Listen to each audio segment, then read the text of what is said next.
everyone. It's time to eat, drink, and be merry with your hosts, Lisa and Nancy.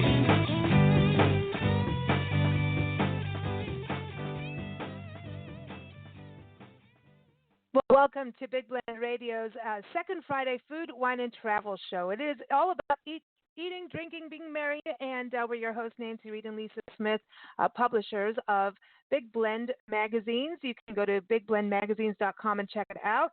We've got two different publications we produce as we travel full-time our Love Your Parks tour, traveling across America. And that's what's exciting about today, because we've been to some of the places that we're going to be talking about. Every second Friday here on Big Blend Radio, we get to interview members of the International Food, Wine, Travel Writers Association. It's an incredible organization that puts travel writers and photographers and authors and together with destinations and even places that are wineries or food tour companies, you name it. So it's really cool, and we get to talk to everybody and find out where they've been and the experiences they've had. And even during the year of COVID, we've managed to continue doing that, which has been pretty awesome. So I encourage you to go to the website, ifwtwa.org, to learn more, especially if you're in the industry. And if you're not and you're just interested in food, wine, and travel, follow hashtag IFWTWA on social media because they are posting stories all the time to whet your appetite for travel and food and wine. And also they have a wonderful magazine, which is FWT Magazine, Food, Wine, Travel Magazine, that you can keep up with. It's a digital magazine. So anyway, everything is at ifwtwa.org. And today, Nancy and I are excited to welcome back Priscilla-Willis. She is the writer and creative behind ShesCookin.com, and she's got all kinds of great stories that are going to make you hungry when you go there, I promise. Today she is joining us to share her cultural culinary experiences in Santa Fe, New Mexico, Saint-Augustine-Florida, and the Arkansas Delta, where she's moved to. Last time she was on the show, she had just moved there and from Southern California, and I know she's digging into her backyard a little bit more. So welcome back, Priscilla. How are you? I'm great, Lisa. Thank you. And hello, Nancy. It's good Hi. to be back again. Yeah. So it's Very a cool. new year, more food out there, and I'm really glad you chose to talk about cultural food and food. I think restaurants need all the help we can give them right now in the world. We're not done with the COVID thing. It may be a new year, but and Happy New Year, everybody. Mm-hmm. So there's that, Yes. But restaurants still. We need to support them as much as we can, and everywhere we're talking about today, it's great because you get into the actual, history and the culture behind the food that we can eat, and all your stories. Everyone she's written about every place is up on her website. You can go to ShesCookin.com and also part of the FWT magazine. But yeah, it's important. And what's your area like in regards to getting out there and eating? Are restaurants open and fine to go to, or is it more takeout? Well, here we have a much smaller density or less density of people, so the restaurants have been able to, once they reopened, stay open for indoor dining. The state obviously limits the capacity.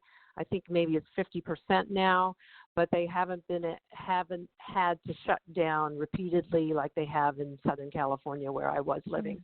I'm still in touch with a lot of people there, and it's just been so hard on the restaurants. And of course, it's hard on the restaurants here. Everyone is still doing takeout, delivery, family meals, but they do have some inside dining. And some restaurants have chosen not to reopen at all.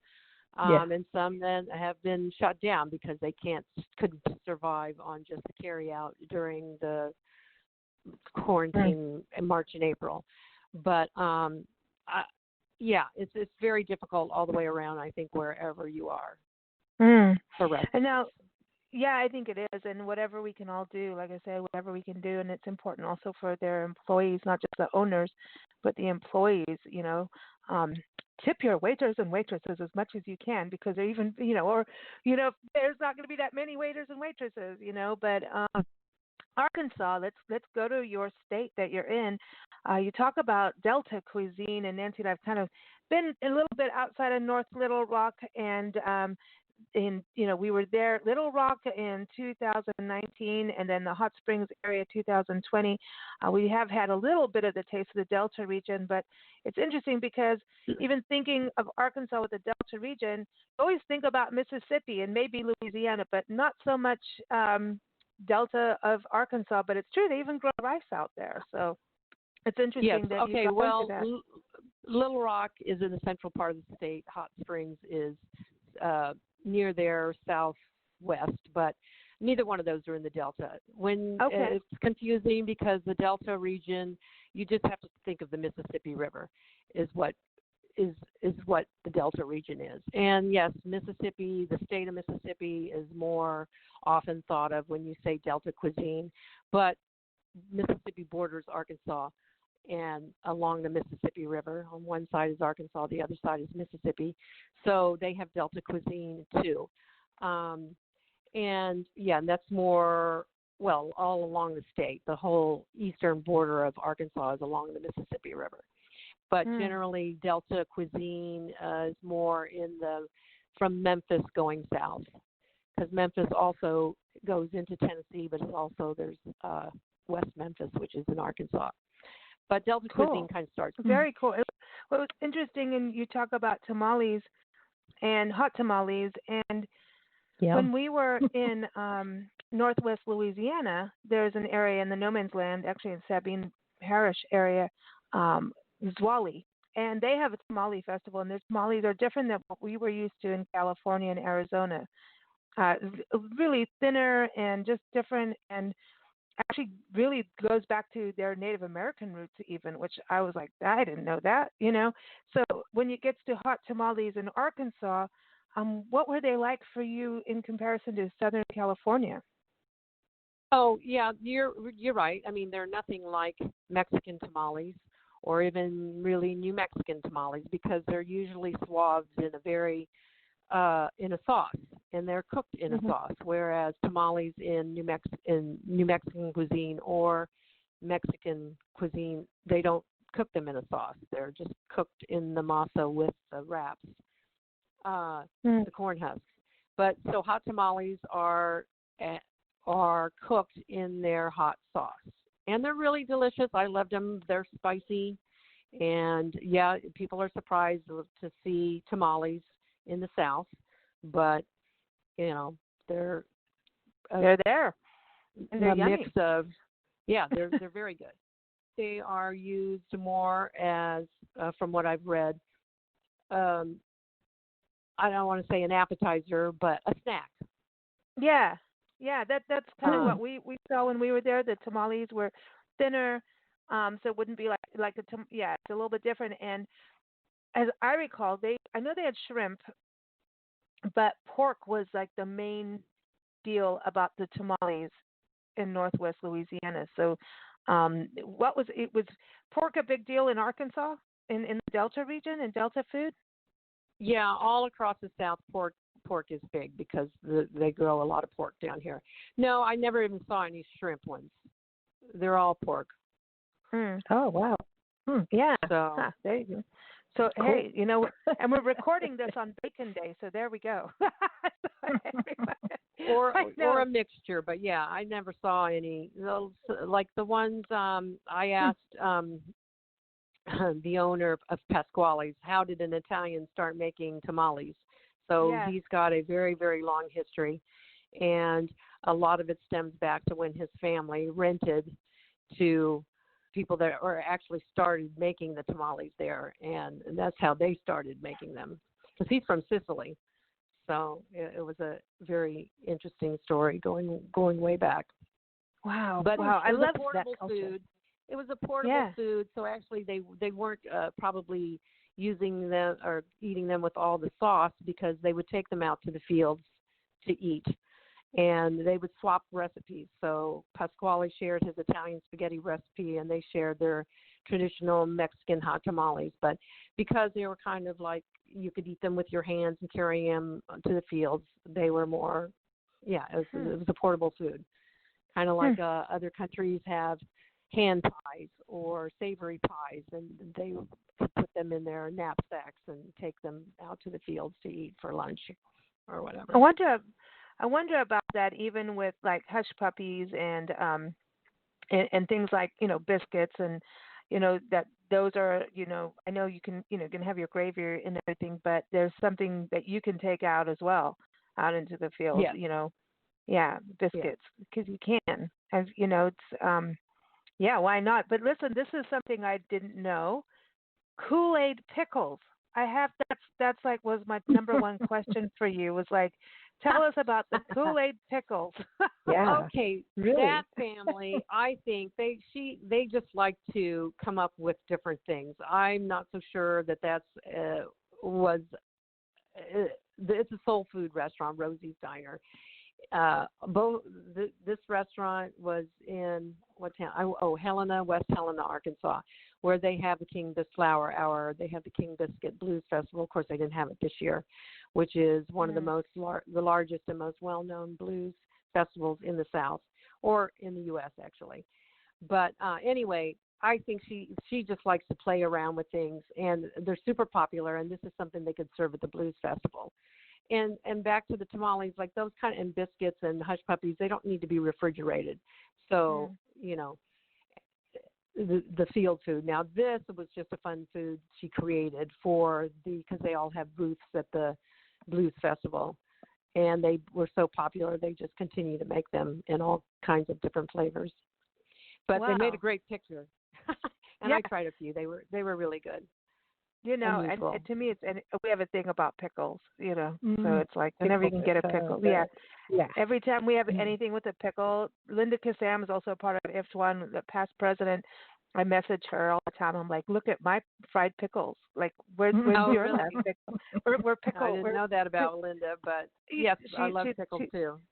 Yeah, well, okay. Well, then I'll add you to the chain of pickle messages.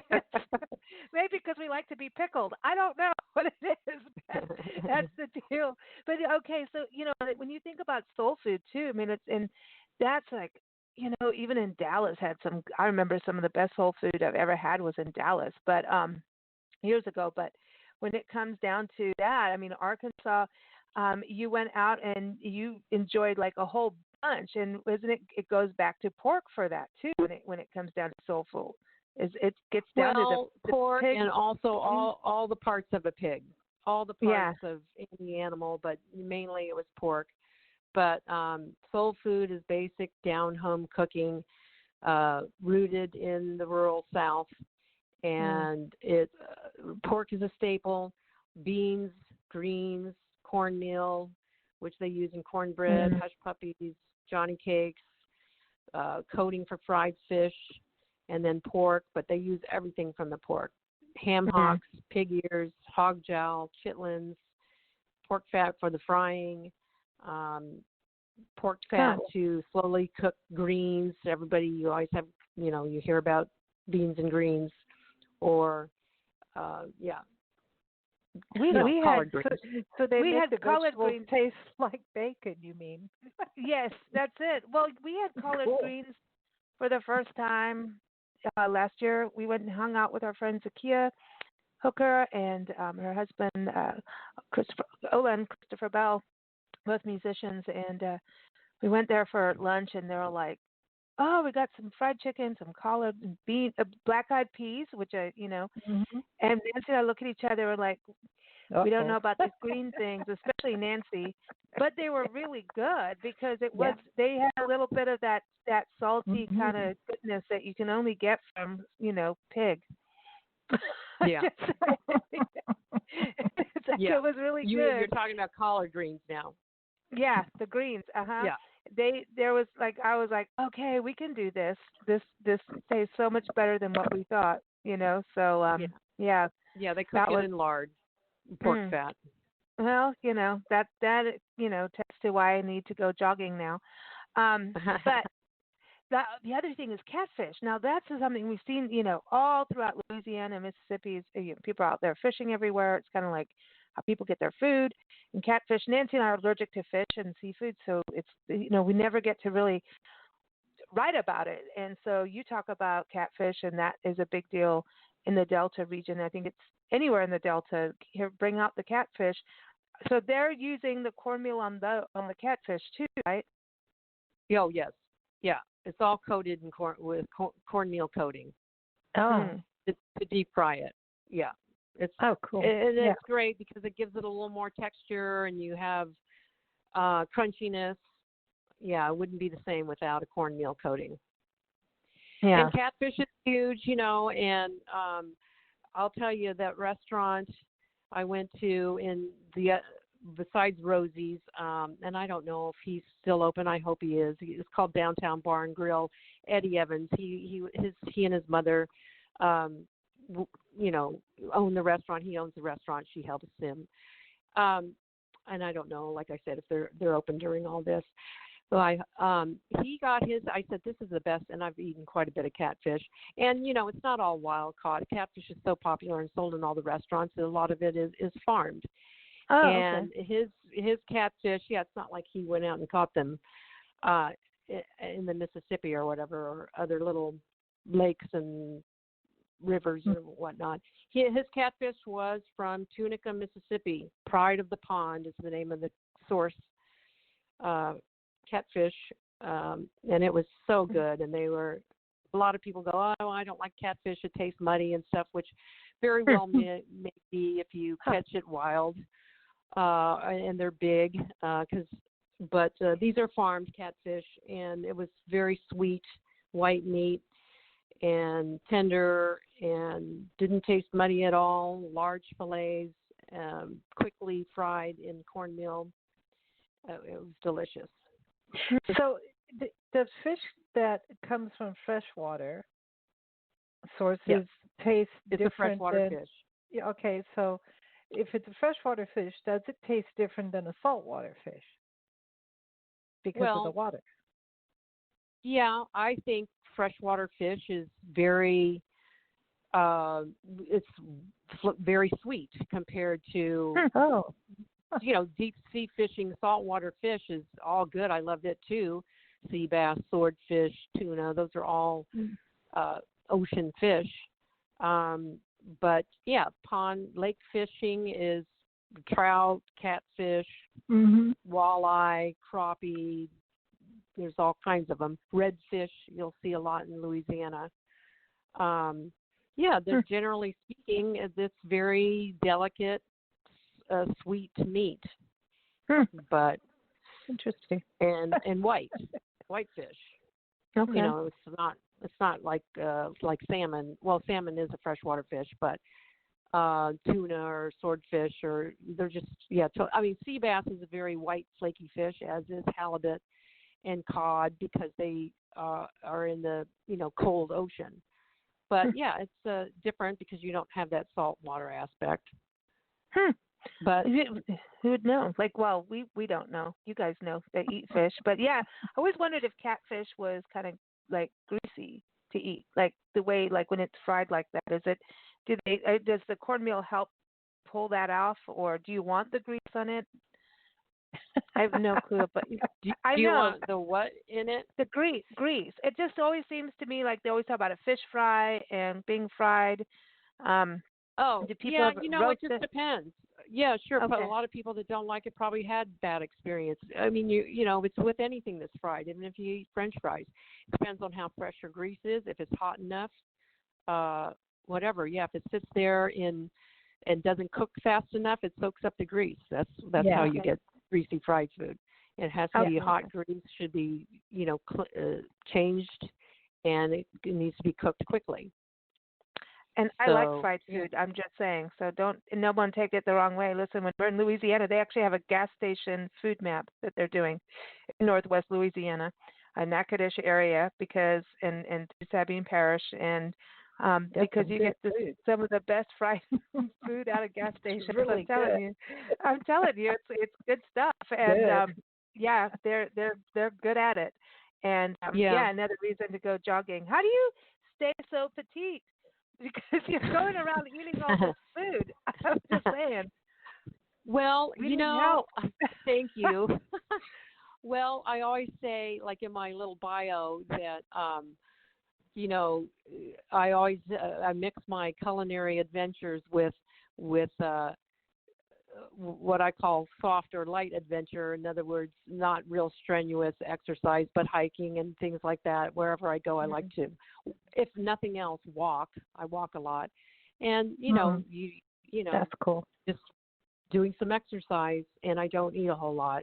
I mean, I take a lot of pictures of great food, but trust me, I'm not eating that whole plate full of food. We did all for the photos. We learned that about all the bed and breakfasts. We ate all the food, and now we're and all the new bed and breakfast owners were saying, you know, we learned not to eat our food anymore. It's a dangerous. But before we leave Arkansas, which I love Arkansas. By the way, I think you have one of the most beautiful states. I mean, but I do say that about everywhere we go. But that's why it's called the natural state, and it's kind of like the best kept. It's kind of like the best kept secret, and they kind of want to keep it that way. You know, I know it's like, don't tell anybody, but yet at the same time, you want people to know so that they, you know, support the places. But it is absolutely beautiful. I love your state. I mean, I really do. Nancy and I both. And we had so much fun there. We just have not done your side of it at all. And so we need to do more of that. And we did a little bit like Texarkana area and all the swampy alligator areas, which are really cool to me. That's so cool. But it's, I want to go back. And I did have a guy chase me on it. It's usually quite surprising. It's usually quite surprising to people. Yeah. It blew my mind. It really did when we first got there. But before we leave, we got to talk about barbecue because Arkansas is really well known for barbecue. And you said Jones Barbecue Diner. Again, everyone, we never know what's happening with restaurants now. So everything, you know, just check online before you go. He got the James Beard Award, right? Well, like James Beard has what they call American Classics, and which is a fairly new development in James Beard Awards because, you know, to recognize small mom and pops is basically what it is. Awesome. And yes, he did win one. He's the only James Beard winner in Arkansas, even though they've had other people nominated for the American Classic as well as for their, you know, classic, their fine dining awards, if you want to call it that. And I'm sure he's still in business, and most of his business was takeout anyway, or a majority of it. And his was just classic. You ask him what wood he uses hickory. It's where they prepare the barbecue is right in back of his very small family. It's been in the family since 1964. Shotgun style building. He smokes all the meat right out there. He does mostly pork.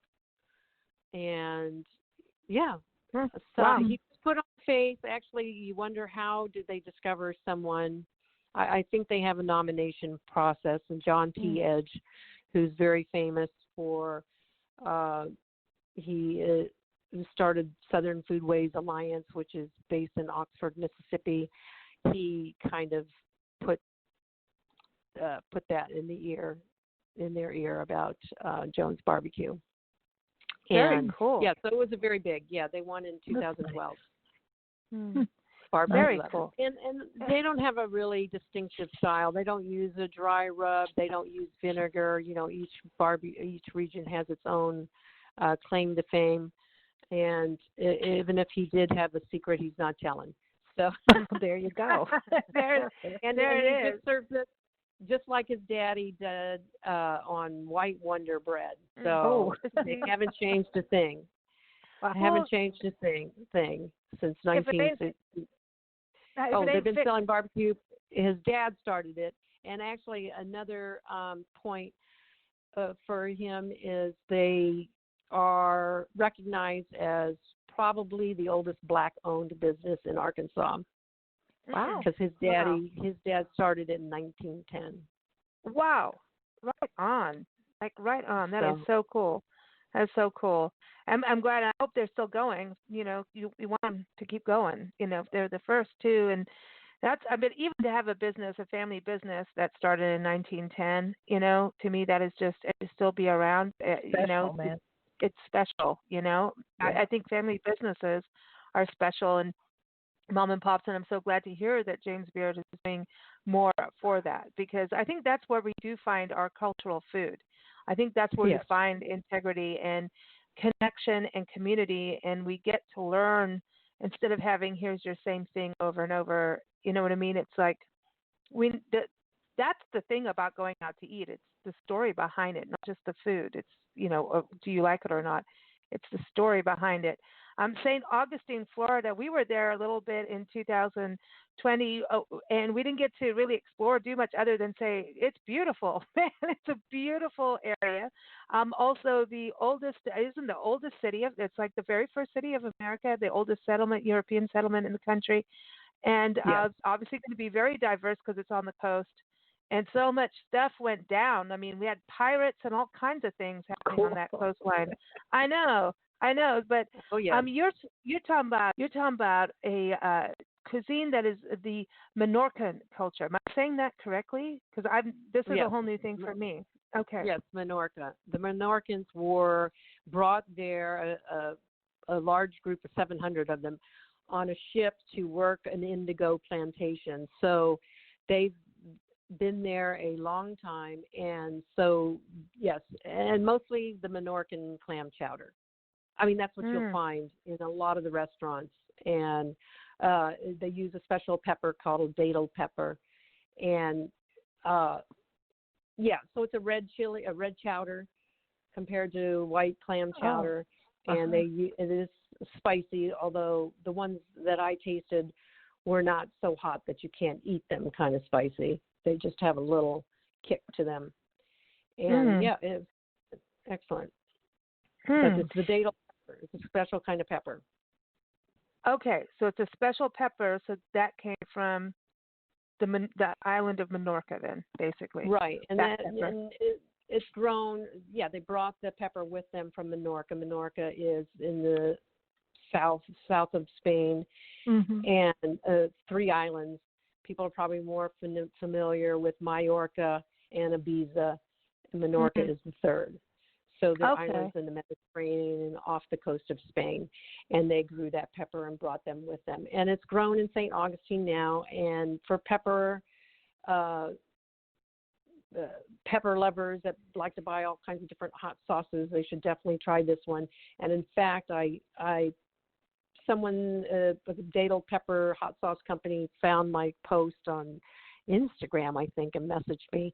And I said, oh, yeah, I'd love to try your hot sauce. Are you in St. Augustine? Well, oddly enough, no, they're in Los Angeles. But they do get their datil peppers from St. Augustine. Oh, how interesting. Okay. Yeah. I mean, and then you think of, because I know we're going to talk about New Mexico, but we start to think about, we're going to have all the peppers from Hatch, New Mexico, and there's a war going on between Hatch, New Mexico, and Hatch chilies being grown in Pueblo, Colorado. There's like some kind of drama going on there. I don't know, but I always think, if it's about good food, get in there and have a fight about it. I'm just kidding. Well, everyone wants to be, Hatch chilies originally. Okay, I worked with Melissa's Produce in Los Angeles for many years, developing recipes with their produce.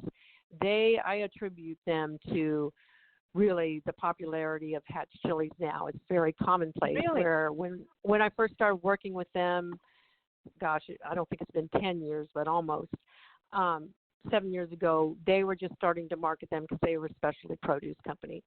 And now you see them in the grocery stores every season, which is usually around August. But at that time, Hatch chilies, and this is what the fight is about, were started and were grown in Hatch, New Mexico.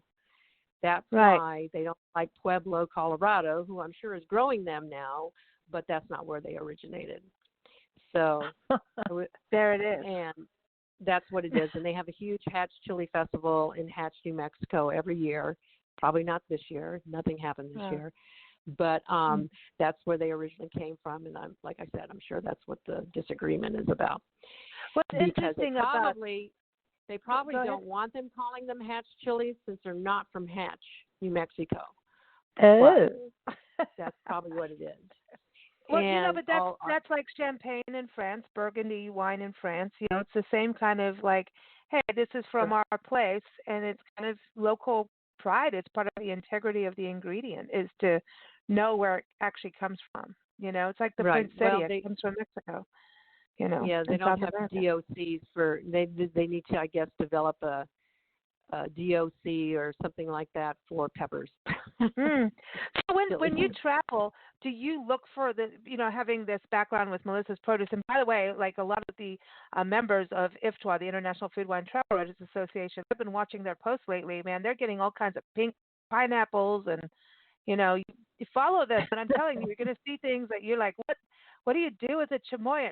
I remember trying to eat. No, we won't talk about what I tried to do with it. Let's not even go there. I need to go to those classes apparently. But it is this about travel and finding that unique ingredient that you don't find other places. And sometimes it doesn't work to grow them, maybe where you live, depending. But it is that special connection of, wow, man, this one chili is going to be so different compared to this other chili. Whereas and until you start tasting them, you think, oh, a chili is a chili. Like a red bell pepper is not the same than like a green bell pepper.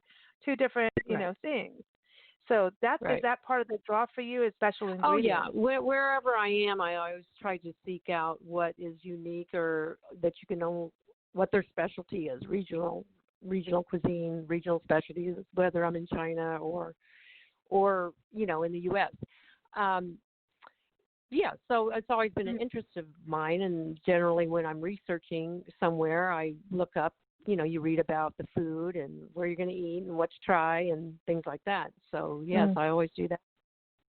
And as Melissa's Produce has branched out to travel writers, I guess. I don't get their boxes anymore, probably because I live in Arkansas, and by the time it got here, it might not be too fresh.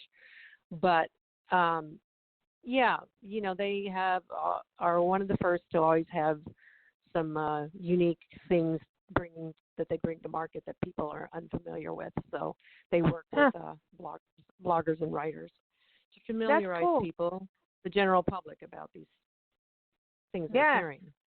Because we don't know. Like, if I always get their jicama. Well, I don't know. Like right now where we're recording, I know this is airing as we go to Florida, but we're in Wisconsin right now. And I don't think I've seen jicama here. I'll have to go and look again when I go to the store tomorrow to see, do they have jicama? But I always got Melissa's Produce in places because, like, I knew that they always had, like, I don't know, the jicama always tasted better and quality to it. You know what I mean? And you knew you're getting something quality, just depending on where you live, or we travel full time. So whenever we get to make our own food, it's a treat, and it's a treat to go to a grocery store, like go to a restaurant, like typically, like I know the world's weird right now, but if you can go to a restaurant and get whatever is local in the culture, and then go to the grocery store and be able to make it if you're staying in an Airbnb or something, and try to use those ingredients and start playing with it yourself, that is, to me, that's fun. That's the coolest thing to do, so you can kind of try to put your cooking shoes on in somebody else's kitchen, but in somebody else's culture. Do you do that at all? Get in there and start cooking other, with all these different ingredients? I rarely cook when I'm on the road because I generally am staying in a hotel.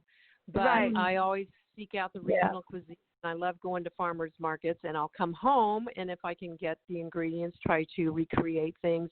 However, that's one thing I miss about being in Southern California is we don't have, and when you're traveling about, if you're not in a big, relatively good-sized metropolitan area, you're not going to get a lot of the, specialty ingredients. Right. You're just not. Melissa's Produce has, they distribute all over the U.S., but I see a few of their items here. But I definitely miss that about Southern California and being in a larger city. But I have not ever regretted moving out of the city. In fact, I'm very, very glad I'm in the less densely populated area during this whole pandemic. Yeah, exactly. And we've had a lot more. You've got all this other. You've got a new culture, because Arkansas is diverse, so you've got this whole other, aspect of new food to try. That's the cool thing about moving. It's to another place. It's like, okay, what do I get to eat? And then you're going to miss things like what you miss from Southern California. But Well, you know, they're really connected to farm to table here, and I'm actually writing about the Food Conservancy and some other oh, nice. initiatives that are going on locally, because there's a big, long, rich heritage of farmers in this area. But as we know, across the nation, smaller farmers have disappeared. There's still a lot of them here, but they need support, especially during the pandemic and going forward. But yeah, I mean, people were like, "Where? What? How? Why are you moving to Arkansas? Where is Arkansas? How do you?" I go, "I grew up here, but I lived in Southern California for over 30 years. I'm just kind of returning to my roots, kind of thing." Cool. And yeah, Cool. but yeah, everywhere you go, there's always some regional cuisine to investigate. Well, if you're Santa interested in Fe, that at all.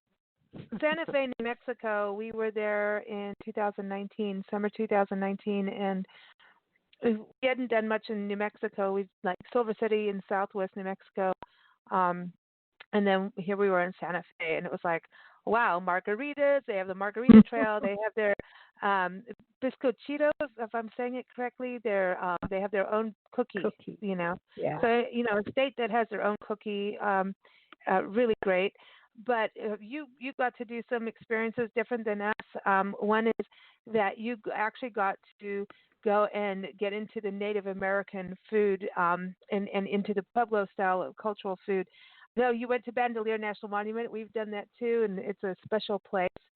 But also into the Pueblos there, but also being able to go into Hotel Santa Fe, which I did not know about. Tell everybody about this, because isn't it the only Native American owned hotel in the area or in New Mexico? Yes, it is. As far as I know, it's the only Native American owned hotel in the U.S. Wow. But that's in Santa Fe. It was very, I'll tell you, visiting Ildefonso Pueblo and having that feast days meal.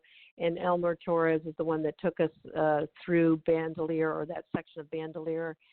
It was, spiritual and such a, unforgettable experience on many levels. And, Santa Fe Hotel, sitting down with an elder at dinner. It's owned by the Pickery. I mean, they have a board of directors that also has other business people from Santa Fe on it. But the Pickery tribe also has a seat at the board. And that was crazy. And the food that we had was all representative of their cuisine, elevated, if you will, but, by the chef.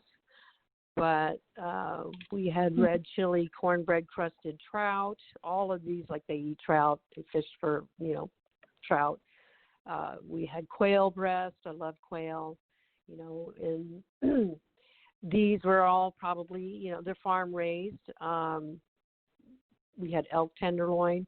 I'm not sure if they were all raised by the Pickery tribe on the Pueblo, or if it's Pickery businesses. I'm not sure about that, but the menu was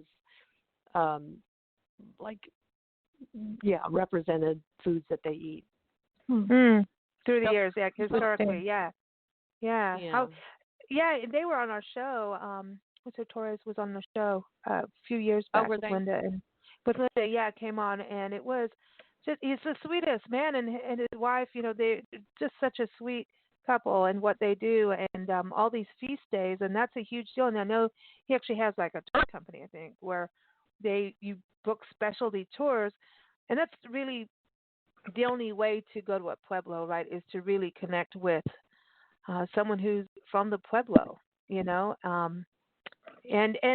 we did an interview then after that with an artist that was from there. It's wild. It just keeps circling back in our lives here, but I think it's important that if you can talk to someone, an elder or someone who can really share their knowledge, it's lucky. You're lucky, and keep your ears open. You know what I mean? Get the info. Well, yeah, Yeah, and that's what their tour company does, is take people to the pueblos. Not always theirs, but there are 16 pueblos, I think, in the area.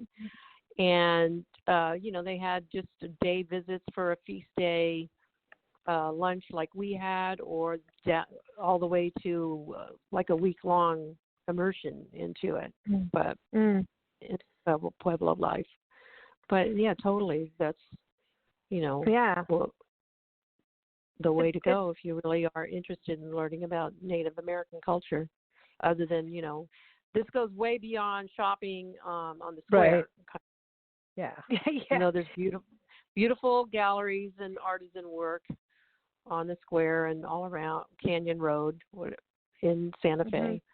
But yeah, that gives you the real cultural part of it. And the other thing too, we did a food tour when we were there with Nick Pena from Santa Fe Food Tours, and it was really cool because he could give us the history of all the cultures, the Spanish, the Native American, the Mexican, and the Europeans coming in, and the clashing and then the merging of cultures. Basically, this history everywhere we went, and every restaurant we went to sample, and each one had its own margarita. So we had the giggles by the end of this.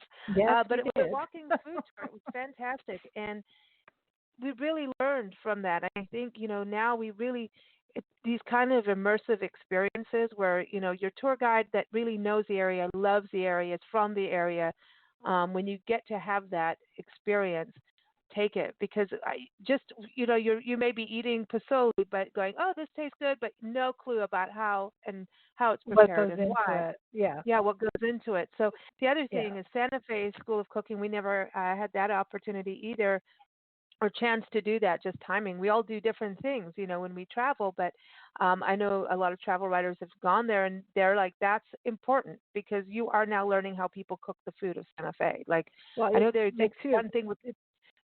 Go ahead. It makes you appreciate things a little bit more, If you understand what goes into it, and the time it takes, and the history behind something, your level of appreciation grows, and then I think you take a little more time to taste a little bit deeper, if I can put it that way.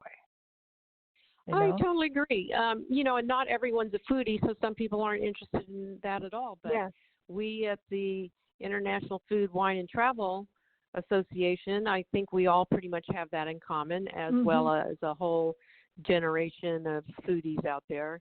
Multiple generations. I think more and more people are interested in the food and learning about it. And three things, taking a food tour is the other thing I always do wherever I am if I have time. Usually a food tour, a cooking class, and go to the farmer's market, or like if you're in China, the wet markets or whatever. Or if you're in Seattle, what's that, Pike's Market. So wherever you are, you can find those now, and really delve into the cuisine and its cultural roots. Yeah, for sure. And Santa Fe Cooking School, it was an extraordinary experience as well. And the people that were leading the cooking, the chefs, were all very approachable, answering your questions. What they were cooking was not so difficult that you couldn't cook it at home. And they talked about the ingredients, chilies, pozole, what they call Three Sisters in New Mexico, which is corn, beans, and chilies. Although for the Native Americans, especially the ones that were on the Pueblo or the plateaus or up in the mountains, for them the Three Sisters is squash, corn, and beans, because it's the climate elevated climate in some areas, chilies won't grow there, but they call it the Three Sisters. Whereas when you're in New Orleans, the triad, the Creole or triad is what? Peppers, onions, and what's the other one? There's always peppers and onion, but I would say coriander, but I don't think so. That's something else. That's like a whole other. I'm in a different country now. Yeah, everyone's different. Well, there's I think they have two different peppers going on over there in Louisiana. Well, New Orleans is different, but man, I'm getting hungry just talking about all these peppers. I want some tamales now. I do. I want some tamales. Well, you can get some tamales. Oh, it's called the Creole Trinity. Yeah. Yeah. Yeah, man. Well, this is so cool to reconnect with you and hear about all your cultural flavor adventures, and getting, hearing about, what people are eating around the country. And, we all, all of us are international travelers. And of course, this past year, 2020, has been difficult on that. However, traveling around America, you will discover the world through food if you go into the cultural restaurants and, go eat. What is it? You had the clam chowder in Saint-Augustine. Did you try the fried shrimp that they're known for too? Oh, of course. Yes. And cool. People will say, well, there's fried shrimp everywhere, but, they're fresh fried shrimp. I mean, it was just, I love fried shrimp. But fresh, looking over the water, you can't beat it. I love St. Augustine. If I was going to live in Florida, I think that would be, I told Barbara Golden, who is with the Visitors Bureau there, this is the only place in Florida I'd ever want to live. I haven't been to that many places in Florida, but Florida's lovely. I liked it because to me it wasn't your typical Florida beach town. Sure, they have a beach, but they've also got a lot of history and a lot of varied cuisine, which I really enjoyed.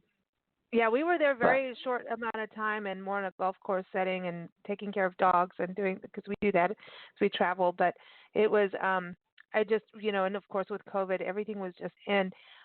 We really, really want to go back that way. And Florida is it's a really interesting place because, you look at the Spanish influence and everything, but then you can have Cuban influences in the food, especially if you get to Miami area, it all changes everywhere, whatever side you're in. And Florida even has wineries. So does Arkansas. Arkansas has wineries. So every state has wineries, thank goodness, because we need that. But we really do have a lot of good food because we do have such a diverse culture, so many cultures living in America, and that's the beauty of it to me. I mean, you really could eat your way around all the countries of the world. Absolutely. And you know what? No problem doing it. Well, in New Mexico, back to Santa Fe School of Cooking in New Mexico, their cuisine, New Mexican cuisine, I don't even know if they want you to call it Southwest because that's just that could be Texas, that could be Arizona. They call it New Mexican cuisine. And what they really like to inform people about is the difference between Mexican and New Mexican. And one of the things is enchiladas. Okay, Mexican enchiladas are rolled. New Mexican enchiladas is layered, like in a casserole. Yeah, I've made them both ways, and enchilada casserole is the greatest thing for potlucks and buffets or family gatherings or whatever. And I think less labor intensive than rolling. But anyway, they just pointed out things like that people don't know. I mean, so it's nice to just learn about the difference between what people probably don't understand is, well, is the Mexican food the same in New Mexico as Mexican, it's not. And no. And the Mexican food is different across the country because of the different places in Mexico that people move to, so you get like Baja more in Southern California than Sonoran Mexican food in Tucson, right. They're all good. Now you had to. Why did you have to say enchiladas? Seriously, now we're both gonna favorite meal. Well, and so in my my article about Santa Fe School of Cooking, there is a recipe there, and it's their recipe. Chicken or cheese enchiladas with red chili sauce, but you could also use green chili sauce. When I went to the farmer's market there, I did buy some powdered green chilies for enchiladas, chili verde, with the green sauce on it. Yum. And people always will say, what do you like to go shopping? I don't shop. I'm not a big shopper, but when I do travel somewhere, I usually do come home with some special regional ingredient or cookware. I just can't resist, even though I have to resist big things or things that are made of glass. But I came back with a La Chamba black black clay pottery cookware, which is what they used at the demonstration. It was so cool, and I have a kitchen full of different kinds of cookware, but I did not have one of these, so I bought one and carried it on the plane with me. And it just makes, I don't know what it is about it, but it's perfect for soups and stews. Look it up. Cool. Chamba, black clay. Oh. Yeah, and see, that's cool. That's cool because you come back and now you start to learn how to cook a different way. You know, to me, that's you keep opening up. So when the Santa Fe trip, was that part of the IFTWA, the International Food Wine Travel Writers Association conference that you went there, or was that a different trip? Okay, no, I think it was part of the conference, and the Pueblo was my post. I you get to select a pre or post trip. It was a post I selected just to delve more into the taste of Santa Fe. Other people went to Taos, Albuquerque, whatever. I just felt like, okay, the conference, you're busy with the conference. I wanted to stay longer and learn more about Santa Fe since I was there, and it was just wonderful. And that's when we did the bandolier and went to the Pueblo and things like that. So the whole group got to go to the Santa Fe School of Cooking. But it was a great conference. Yeah, and great hopefully conferences will be able to come back at some point, and towards the end of 2021 or into 2022. But I think IFTWA has done, through 2020, they were doing so many webinars and things, even with Melissa's. We were talking about, Melissa's Pros. We need to hashtag them on this interview. But I think that those kind of relationships, what they pulled together through this pandemic is amazing. I mean, just all of these webinars with wineries and destinations, because there was that immediate freak out of oh my God, what do you mean we can't travel to? Okay, we can't not do things, and they really rose to the occasion, and all the members did too. That's the thing. The destinations got together, whether it was Birmingham, Alabama, and Costa Mesa, and Whidbey Island, and all of these destinations getting together with the travel writers and still doing something to keep things. I think it was brilliant because some areas didn't have that resource and didn't do it. Honestly, I know that some areas had to, hey, we can't say or do. And they managed just to everyone keep going. Those who were able to and could did, and I think that's cool. Yeah, no, the organization has done a great job of responding and providing content even in the middle of a pandemic. So it's been great. Yes, I've done several of those webinars. Sometimes I forget or the time doesn't work for me because of the time difference. That most of the time they're timed on Pacific Coast time, but you can always watch it later, which is great. Yeah. Yeah, that's awesome. Awesome. Everyone, again, you can keep up with IFTWA, the International Food Wine Travel Writers Association. Just go to ifwtwa.org. Again, every second Friday is dedicated to food, wine, travel, and you'll hear interviews with writers like we have today with Priscilla and destinations. And the same day today, we're all recording this, but the second Friday of January, we have Birmingham, so Alabama. So there's always something about a destination. It's food, wine. It's always a good time, and it's really good to have you back on the show, Priscilla, and everyone. You can keep up with Priscilla if you go to her website, She'sCookin.com. Awesome website. You just get sucked in there. Once you get in there, you're never coming out. You will be hungry, but you'll have recipes from there, and you'll have good, articles to read, and you can keep up with all her social media if you just go right to her website. So thank you so much, Priscilla. Thanks for having me, and you guys, Happy New Year, and keep on traveling. Same to you. Happy New Year to you, and we've got a special song because we were talking about pig. Uh-oh. This is one of my favorites. I don't know. I've got a thing about this song. We've been playing it for years, and it's called Ham and Eggs. It's from our friend James Byfield. It goes by Blind Lemon Pledge is the band. You can go to blindlemon-pledge.com. But this is Ham and Eggs off of his album Evangeline. And so take a listen to this. I know we got to do ham and eggs. It feels right because we all like a little bit of that. So take care, Priscilla. Have a good start to the new year. You too. Bye-bye. Bye-bye.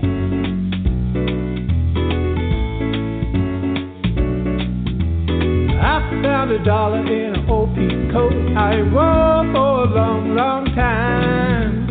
Good enough come I'm at a better mall, 'cause I was down to 150 dime. I marched my dollar and that dime down to Big Bill's Diner.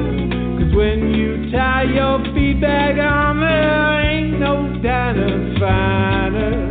Oh, Big Bill was waiting for me, standing by the kitchen door. He takes my coat and my pork pie hat and says, I know what you're here for. Ham and eggs and a flapjack stack.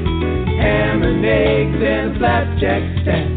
Ham and eggs and a flapjack stack and red-eye gravy all over.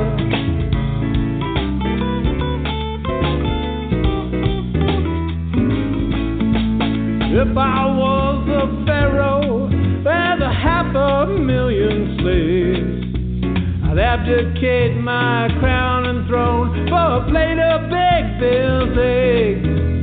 Ham and eggs and a flapjack stack. Ham and eggs and a flapjack stack. Ham and eggs and a flapjack stack and red-eye gravy all over.